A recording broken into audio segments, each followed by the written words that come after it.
आप सभी कक्षा छठवीं के विद्यार्थियों का स्वागत है। आज की इस वीडियो में सामाजिक विज्ञान इंटीग्रेटेड अभ्यास पुस्तिका इतिहास का लेके आए हैं अध्याय 4 क्या बताती हैं हमें किताबें और कब्रें। ठीक है, किताबें और कब्रें।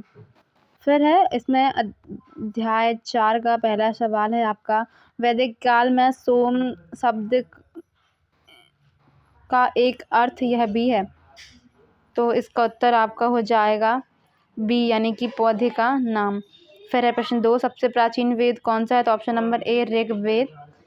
उसके बाद है किस वृक्ष की छाल पर लिखी पांडुलिपि कश्मीर में पाई गई थी? तो ये ऑप्शन नंबर सी, ये जो कि भूर्ज वृक्ष की छाल पर लिखी गई थी। नीचे दिए गए चित्र में महापाषाण कब्रों से लोहे का कौन सा सामान मिला है? तो कुल्हाड़ियाँ, ऑप्शन नंबर बी। फिर है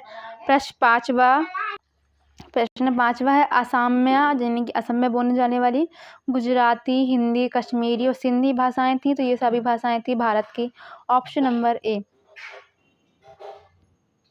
उसके बाद है आपका महापाषाण कब्रें बनाने की प्रथा लगभग कितने वर्ष पहले शुरू हुई थी? तो ये 3000 वर्ष पहले।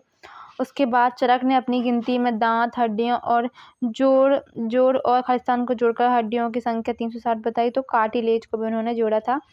ऋग्वेद की व्याख्याओं में व्यास और सतलुज नदियों का उल्लेख किया गया है। शिलाखंड महापाषाण के नाम से भी जाने जाते थे। उसके बाद है अगला, प्रसिद्ध वैद्य चरक ने चिकित्सा शास्त्र पर खालिस्तान नाम की किताब लिखी। तो उन्होंने लिखी चरक संहिता। फिर है प्रश्न 7वां, सबसे प्राचीन वेद कौन सा है तथा इसकी रचना लगभग कितने वर्ष पूर्व हुई है? उत्तर में लिखेंगे सबसे प्राचीन वेद ऋग्वेद है तथा इसकी रचना लगभग 3500 साल पहले हुई है। उसके बाद है सूक्त से क्या आशय है? तो ऋग्वेद में 1000 से ज़्यादा प्रार्थनाएं हैं जिन्हें सूक्त कहा गया है। सूक्त का मतलब अच्छी तरह से बोला गया।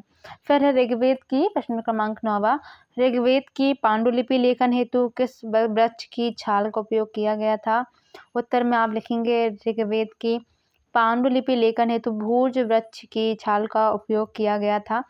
10वां, दास या दस्यु किसे कहा गया है? तो उत्तर में लिखेंगे दास या दस्यु वे लोग थे जो यज्ञ नहीं करते थे और शायद दूसरी भाषाएं बोलते थे। बाद के समय में दास शब्द का मतलब गुलाम हो गया। दास वे स्त्री या पुरुष होते थे जिन्हें युद्ध में बंदी बनाया जाता था। फिर है प्रश्न क्रमांक 11वां, ऋग्वेद की प्रार्थनाओं में मुख्यतः किन किन नदियों का उल्लेख है? तो ऋग्वेद की प्रार्थनाओं में मुख्यतः सरस्वती, सिंधु और उसकी सहायक नदियों का भी उल्लेख है। 12वां, महापाषाणों के निर्माण के लिए लोगों को किस प्रकार के कार्य करने पड़ते थे? उत्तर में लिखेंगे महापाषाणों के निर्माण के लिए लोगों को कई तरह के काम करने पड़ते थे, जैसे गड्ढे खोदना, शिलाखंडों को ढोकर लाना, बड़े पत्थरों को तराशना और मरे हुए को दफनाना आदि। प्रश्न क्रमांक 13वां, महापाषाणों में एक से अधिक कंकाल मिले हैं, वह किस बात को स्पष्ट करता है? तो महापाषाणों में एक से अधिक कंकाल मिले हैं, वे यह दर्शाते हैं कि शायद एक ही परिवार के लोगों को एक ही स्थान पर अलग अलग समय पर दफनाया गया था। बाद में मरने वाले लोगों को पोर्ट होल के रास्ते से कब्रों में लाकर दफनाया जाता था। 14वां, इनाम गांव के में पुरातत्वविदों को किन किन खाद्यान्नों के बीज मिले हैं, उनके नाम बताइए? तो इनाम गांव में पुरातत्वविदों को गेहूं, जौ, चावल, दाल, बाजरा, मटर और तिल खाद्यान्नों के बीज मिले हैं। 15वां, लोगों की सामाजिक स्थिति की असमानताओं को किस प्रकार जाना जाता था? उत्तर लिखेंगे लोगों की सामाजिक स्थिति की असमानताओं को निम्न प्रकार से जाना जाता था, जैसे कंकाल के साथ पाई गई चीजें मरे हुए व्यक्ति की रही होंगी। कभी कभी एक कब्र की तुलना में दूसरी कब्र में ज़्यादा चीज़ें मिलती हैं। दफनाए गए लोगों की सामाजिक स्थिति में भिन्नता को दर्शाता है यह। कुछ लोग अमीर थे तो उनके पास ज़्यादा चीज़ें मिलती थी, है ना, ऐसा भी उन्हें मानना था।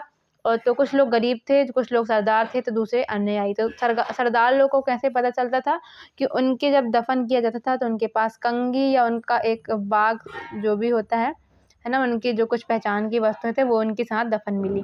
फिर 16वां, युद्ध में जीते गए धन का बंटवारा किस प्रकार किया जाता था? तो युद्ध में जीते गए धन का कुछ भाग सरदार रख लेते थे तथा कुछ हिस्सा पुरोहित को दिया जाता था। शेष धन जो बचता था वह आम लोगों में बांट दिया जाता था। कुछ धन जो है वो यज्ञ करने के लिए भी उपयोग किया जाता था। तो ये थी आज की वीडियो, 1 से लेके सभी 16 प्रश्नों के उत्तर यहाँ पे हमने आपको बताए। वीडियो अगर अच्छी लगी हो तो वीडियो को लाइक कर दें, चैनल को सब्सक्राइब कर दें और अपने दोस्तों के साथ भी शेयर कर दें। मिलेंगे अगली वीडियो में, तब तक के लिए धन्यवाद।